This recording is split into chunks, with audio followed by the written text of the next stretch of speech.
शिक्षित बन रहे हैं। एक बात हमेशा ध्यान रखिए, आप जब भी किसी व्यक्ति की आलोचना करने का अगर आपको मौका मिले, तो जब तक उस व्यक्ति को पूरी तरह से जान ना ले, जब तक उस व्यक्ति को पूरी तरह से पढ़ ना ले, उसके बारे में किसी भी प्रकार का कोई कमेंट मत करिए। आप चाहे किसी भी विचारधारा के हो, आप चाहे किसी भी राजनीतिक दल का समर्थन करते हो, इससे कोई फर्क नहीं पड़ता है साथियों। इस बात को भूलेगा मत कि हमारा सुप्रीम कोर्ट हर विधि की समीक्षा संविधान के आधार पर करता है। इस बात को भूलेगा मत कि सुप्रीम कोर्ट के चीफ जस्टिस जब न्याय की कुर्सी पर बैठते हैं, तब वे भी न्याय करते हैं, हालांकि वे भी वोट देकर आते हैं, वे भी किसी पार्टी को वोट देते हैं, किसी व्यक्ति को वोट देते हैं, लेकिन चीफ जस्टिस की जब सीट पर जब बैठते हैं तो वो न्याय करते हैं। साथियों, मैं ये कहना चाहता हूं, हम पढ़े लिखे लोग हैं, इसलिए हमेशा इस बात को ध्यान रखिएगा कि किसी भी व्यक्ति के बारे में जब तक आप उसका संपूर्ण अध्ययन ना कर लो, जब तक किसी व्यक्ति के बारे में आप उनके ओरिजिनल जो थॉट्स है उसको अगर आप नहीं पढ़ लेते हो, तब तक किसी भी व्यक्ति के बारे में कमेंट मत करना। डॉक्टर अंबेडकर साहब के विचारों का मैं इसलिए ज्यादा समर्थन करता हूं साथियों कि डॉक्टर अंबेडकर साहब ने जब भी कोई बात कही उसके पीछे लॉजिक दिया। आप जरा कल्पना कीजिएगा, आज हम 2021 में बैठे हैं साथियों, मैं 100 साल पहले की बात कर रहा हूं। आप कल्पना कीजिएगा कि 100 साल पहले महात्मा गांधी की देश में क्या स्थिति रही होगी। आप कल्पना कीजिए 100 साल पहले हमारे यहां पर कांग्रेस की क्या स्थिति रही होगी। आप कल्पना कीजिए साथियों 100 साल पहले हिंदुओं की भारत की राजनीति में क्या स्थिति रही होगी।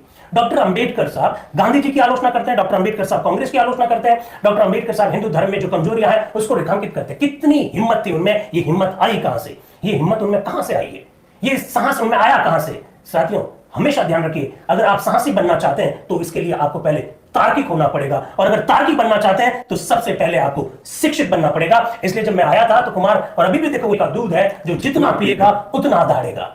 साथियों, बिना पढ़े लिखे, बिना कुछ जाने किसी की व्यक्ति के बारे में कमेंट मत कीजिएगा। डॉक्टर अंबेडकर साहब के साथ सबसे बड़ा पॉइंट यह था कि जिस समय वो राजनीति में, भारत की राजनीति में, भारत का जब राजनीतिक भविष्य का जब वो निर्धारण कर रहे थे, उनके मुकाबले उतना पढ़ा लिखा कोई व्यक्ति नहीं था।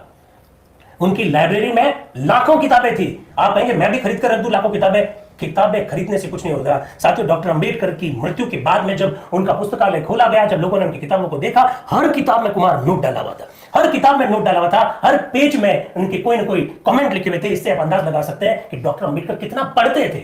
शिक्षित बने तभी वो तार्किक बने, और तार्किक बने तभी वो साहसी बने। डॉक्टर अंबेडकर के साथ ये सबसे बड़ी बात थी। ये बात हमको सीखनी चाहिए। किसी भी व्यक्ति के बारे में कमेंट करने से पहले ये सारी बातें देख लेनी चाहिए। तो डॉक्टर अंबेडकर साहब ऐसे ही व्यक्तित्व के धनी थे साथियों। डॉक्टर अंबेडकर व्यक्तित्व के धनी थे साथियों। डॉक्टर अंबेडकर, देखिए कोई व्यक्ति पॉलिटिशियन होता है, कोई व्यक्ति इकोनॉमिक्स होता है, डॉक्टर अंबेडकर पॉलिटिशियन है। डॉक्टर अंबेडकर संविधान विशेषज्ञ है। डॉक्टर अंबेडकर बहुत बड़े अर्थशास्त्री है, इकोनॉमिस्ट है। डॉक्टर अंबेडकर बहुत अच्छे लॉयर है। आप देखिएगा मोदी जी ने जब नोटबंदी की जब घोषणा की थी, उस दिन भी डॉक्टर अंबेडकर को उन्होंने कोट किया था, क्योंकि डॉक्टर अंबेडकर ने खुद ने यह कहा था कि किसी भी देश की अर्थव्यवस्था को चलाने के लिए प्रत्येक 10 वर्ष के बाद में वहां की मुद्रा को बदल देना चाहिए। नोटबंदी की मैं बात कर रहा हूं साथियों। डॉक्टर अंबेडकर मतलब एक, आप कह सकते हैं कि एक होलिस्टिक, एक समग्र विचारधारा का व्यक्तित्व था डॉक्टर अंबेडकर। मतलब सर एक व्यक्ति नहीं, विचारधारा एक तरह से exactly. जो सही को सही और गलत को गलत कहने की हिम्मत रखते हैं। एग्जैक्टली सर एक सवाल है, एक तो मेरे एक प्रश्न पूछ रहे हैं, जय भीम कहां से आया? ये बहुत महत्वपूर्ण बात है सर। जय भीम सर, ये हर कोई व्यक्ति जो डॉक्टर अंबेडकर के विचारों में विश्वास करता है वो जय भीम बोलता है। जैसे हमारे यहाँ मारवाड़ में जय माता जी की बोलते हैं, कोई जय वीर